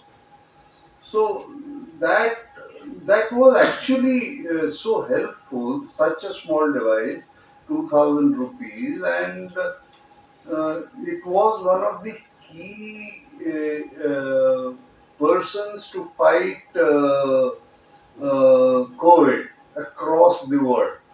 You leave aside all the efforts for COVID by so many personnel and all, but that single technology of knowing the SpO2 by putting on the finger was the one of the critical points of. Similarly, like cancer care, I think the cornerstone of cancer treatment is the biopsy, isn't it? Unless the diagnosis is clinched by the biopsy, you cannot initiate any of the three modalities of cancer treatment, be it chemo, be it surgery, be it radiation. For you will need a confirmed biopsy labeling this as cancer. And who does it? You need a pathologist, right? And not just a pathologist who has been relative huge experience in seeing cancer, labeling it, and then. But cancer care, I think the entire load of cancer, whatever cancer, ultimately rests on that. Once that is done, then the rest starts. But still now, I have a feeling that we really do not have much happening there because that is the key point of cancer care, and we don't have so much of standardization and quality pathologists doing diagnosis. It's okay for bigger centers, but what about a remote area? Even if there's a doubt, say a lump, and someone wants to get screening for cancer, how it will happen? You have to take that tissue from that lump and put it under a microscope under the eye of a pathologist. Now, can technology help in bringing that tissue to the pathologist's eye and standardized? You need highly standardized pathology reporting. It cannot be just any pathology reporting. And there I think AI or image transfer, because you don't have the human resource for these kind of slide studies are very, very few. So it could be that there is a panel across the country of such pathologists who are getting all these, and it gives out a standard report. There's no confusion. Because a cancer, once you are labeling a cancer to a patient, how can we label? Only when we have this slide confirmed, then only. And you know what it means to label a patient as some form of cancer.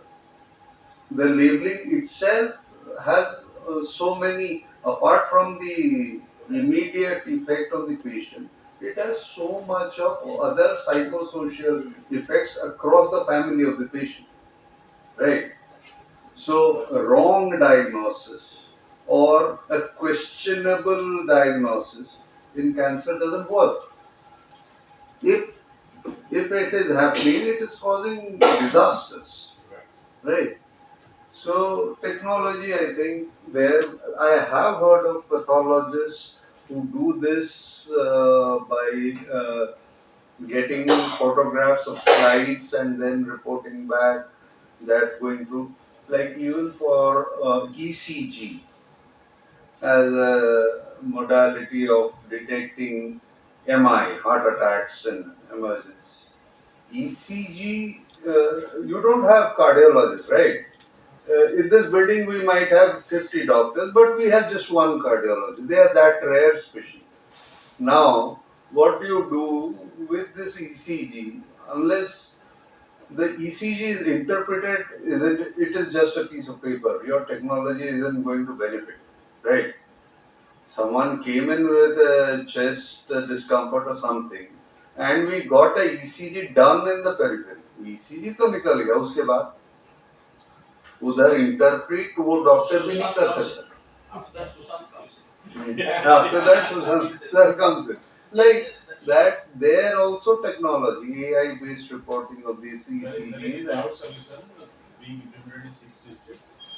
We have a plan to expand it to all super. That is STEMI, STDs, So technology, not necessarily just the high end.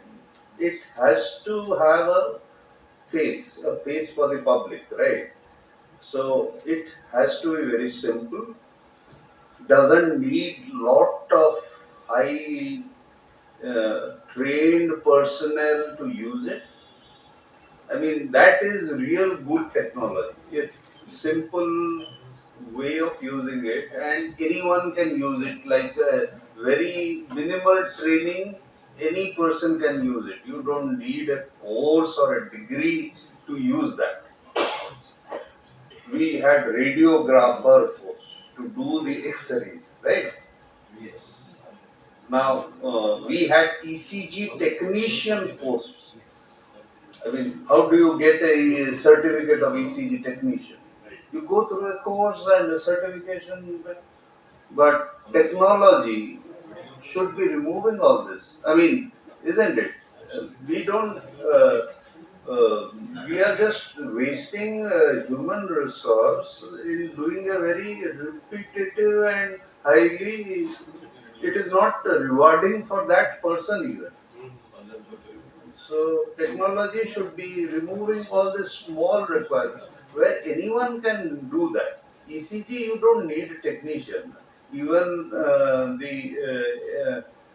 there is a display and where to put the leads. Even the attendant of the patient can do that and get a ECG. There is a Make in India solution developed by IIT Mumbai. That they have developed a jacket. All 12 leads are there. The jacket is a stretchable rubber. The patient wears the jacket and it goes through the ECG report goes through a modem to cloud. And then in the cloud, the cardiologist sitting there, they give the documentation. It will be fitting to a person with 120 kg, even if the person is 40 kg. That is stretchable one. Yes. The leads will be automatically adjusted. Exactly. And unless you have a dextrocardia, the ECG will and also technology and cloud-based AI use and all, these do give a lot of confidence and security back to the patient also because, for example, you get my ECG done and take that particular ECG to 10 cardiologists like sir, you will have at least 3 or 4 opinions on that, right? Not one opinion. Not one opinion. So that is not that is for academic purposes, right? But for the user, it is what is required. One diagnosis. So algorithm based, the similar millions of ECGs being read together and an AI report coming.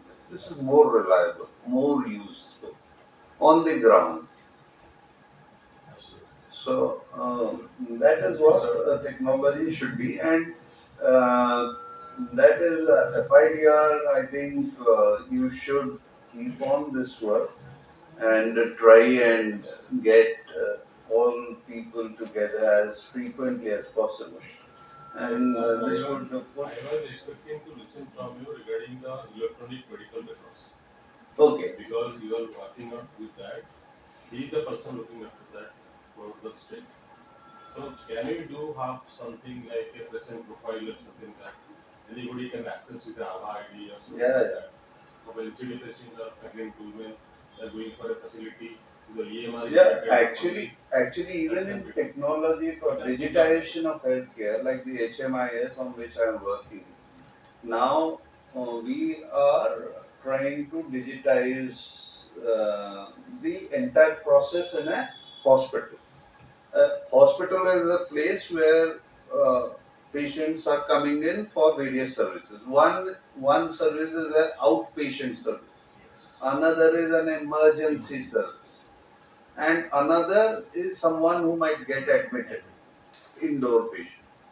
So, and similarly, people are going out. From an indoor, there can be so many outcomes, 3 outcomes maybe. One is cured and discharged. Other is from that hospital, the patient is referred out to some other place because something else needs to be done, or there's a death even.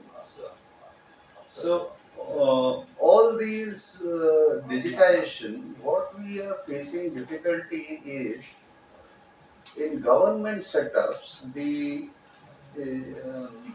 load of work is pretty high because of the turnover time. Like for an outpatient in a hospital, the contact time between the doctor and the patient on an average is about 15 seconds. 15 seconds, mind you. In an outdoor, if I am seeing a patient, the patient comes in, tells his main complaints. By the time he has finished his complaint, the diagnosis made and something is written down. If there could be certain further, if there is something else the doctor feels like he needs to check, then maybe the contact time between the doctor and the patient would increase to a minute or 1.5 minutes. That's it, right? So here, digitization using keyboard and all is out of question.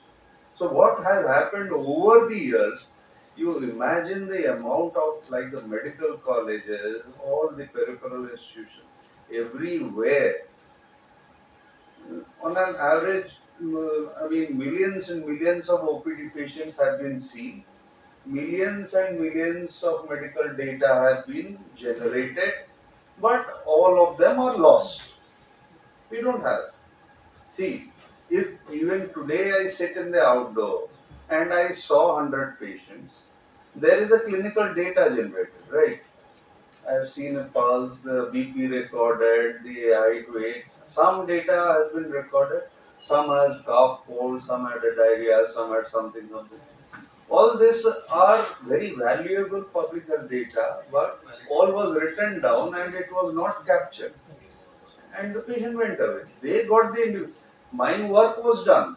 I did my work. The patient got his benefit, but we have lost all the data because that wasn't digitized. So here I was thinking of voice to text is a technology, right?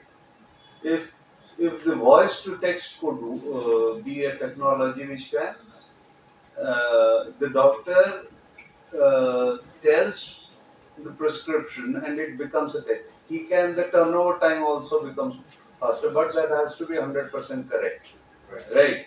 And then there are like scratch pads.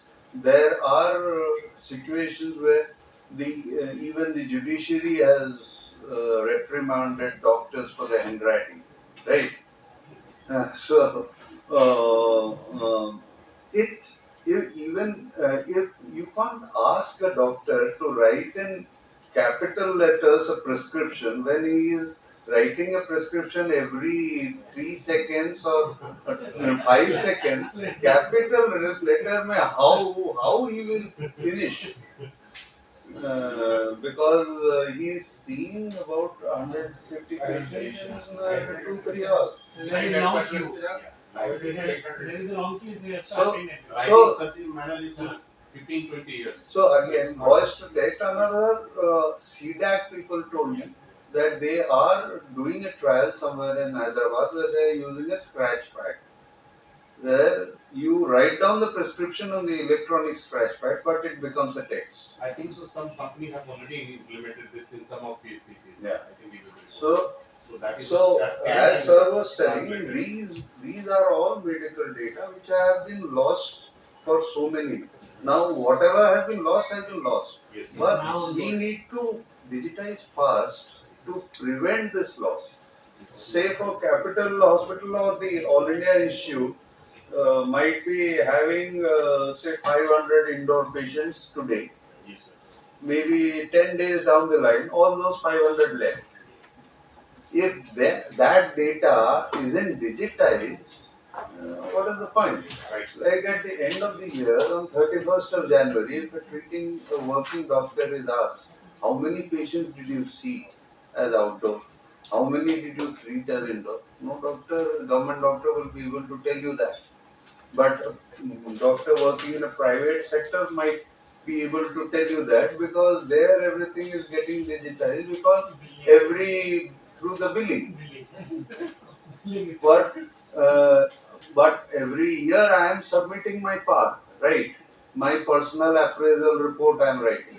I did so many things. I saw patients, but I am not able to quantify.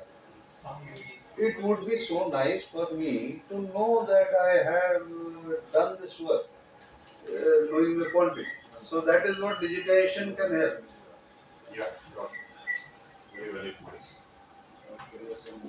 So medical record is a minefield actually. Digitizing and capturing all the indoor patients getting treated and all the OPD patients they are getting the services. Everyone is doing. They are getting the services, the government is spending, everyone is working. But the work is not captured. How many? Even in everything. And then comes the one that sir was telling about Abha. The medical record, unless it is generated, then only it can be of benefit to the individual or the state or the planners or whatever.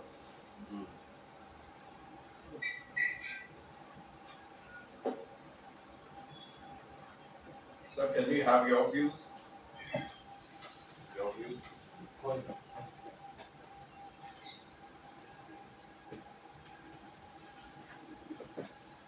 have people from the industry side who would want to talk about some of the R&D that they are doing.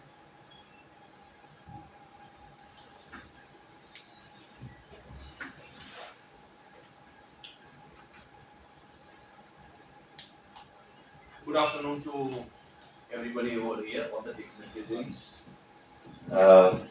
It's a great honor for me to be present in presence of so many decision makers and authority. We have people from pediatric side, cardiologist side, from surgery side, from administrative side, and I think this is the first time we have this kind of a forum in Odisha where the important people from healthcare uh, department and the industry department are collaborating with each other. I thought of sharing my small presentation which I have made just to give you a brief about what exactly we do it, and I will try to give some inputs from the industry point of view in this. It's just not one particular thing, but what we are doing it. Uh, Something is out of the box also, and it reminds me 3 years ago when I came here, and sir may not remember me, but I had a one uh, announcement from NACO, National AIDS Control Organization, and their policy came that they should insist. They were insisting that you should now go and talk to all the blood banks and all the authorities about fourth generation HIV, because we were using third generation HIV, and Odisha was the first one. When I came here, I said they have been buying HIV under NACO program, supplying it to all the blood banks. That was the third generation. So I had to meet the blood safety or department which handles the entire state blood, and I met Sir. He will not recognize me. And after meeting, I requested, Sir, we have launched a fourth generation. This is an Indian company which has kept on improving things. We have launched a fourth generation, and that is he had a question that if you are the only one, we cannot go for it because it is a government organization. As Dr. Mahapatra said, it is a government body, so we cannot select a product if there is only one company which makes fourth generation. There has to be multiple. So he said, give me a proof. So afterwards, when I came out, I asked the local person, I said, sir, he's from IS or, he said, no, he's a DM cardiologist. I said, DM cardiologist handling blood safety. This is an example of out of the box thinking. Out of the box thinking that the cardiologist is giving his inputs, and which was I would call it a very neutral thought. Yes, there has to be at least 2-3 players who are in this HIV fourth generation. Then only we will be able to offer it. Similar thing in sickle cell anemia, which happened. There were terms and conditions put down so that more and more participants can come and be a very neutral decision of selecting. Very methodical. We have recorded the entire thing. Like today's meeting, in a similar fashion, we were called and we were able to prove it that our band is the strongest band among all the 8 vendors which we were called.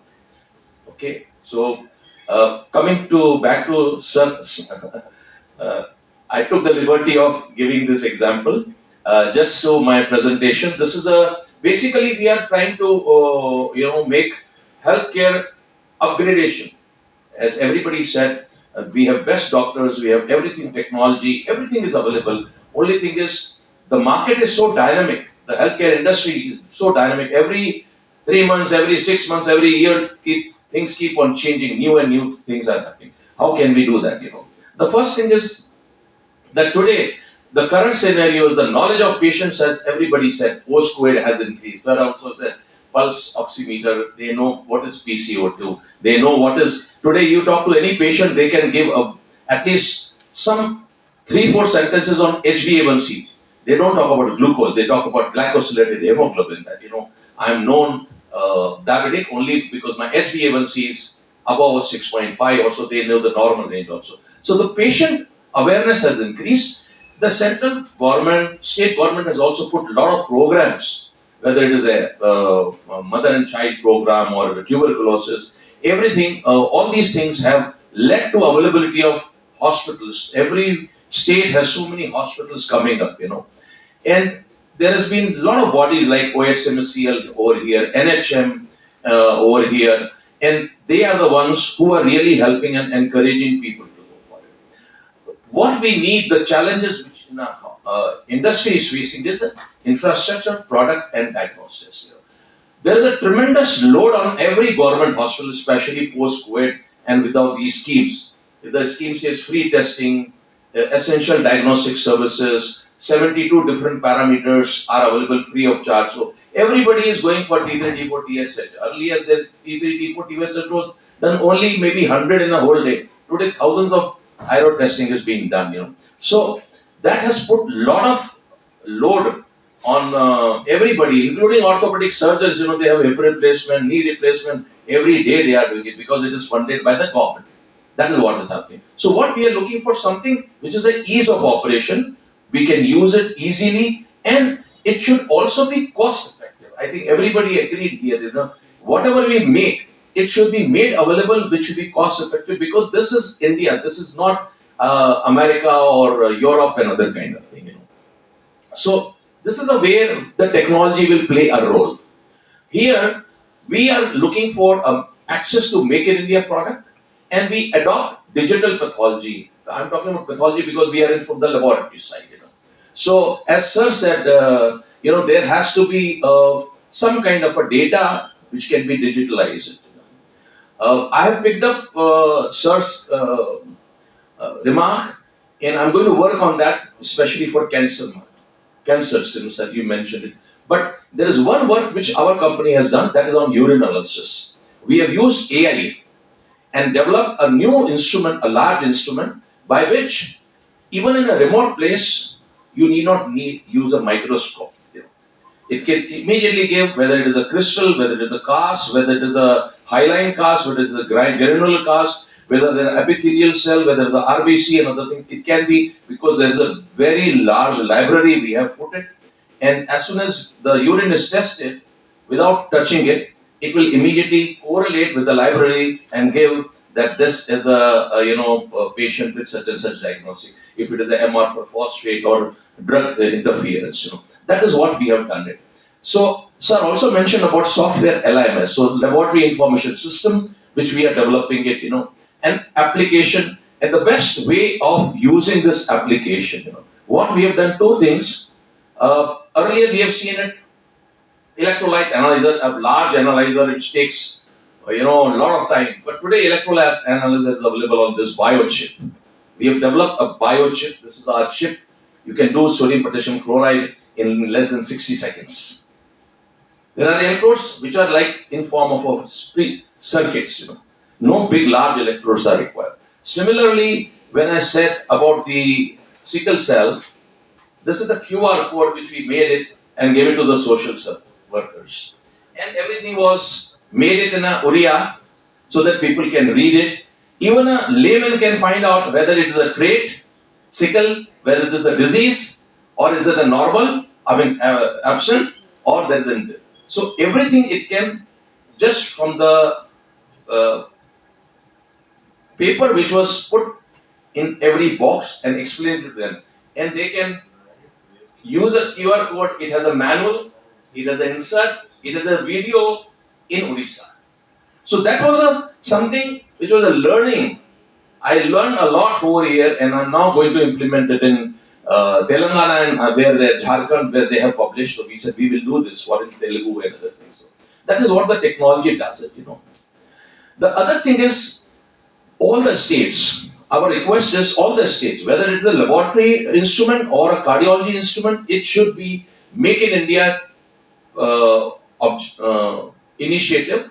And the reason is where there are a few reasons. One is that we are creating an economic growth of country, growth of state, and we are also creating jobs by giving manufacturing in India. This thing. It also offers a lot of employment, and then it makes cost effectiveness. As I told you, that OSMSCL bought last year sickle cell 10 lakh tests at 85 rupees. This year we give them 13 lakh tests at 43 rupees, almost half.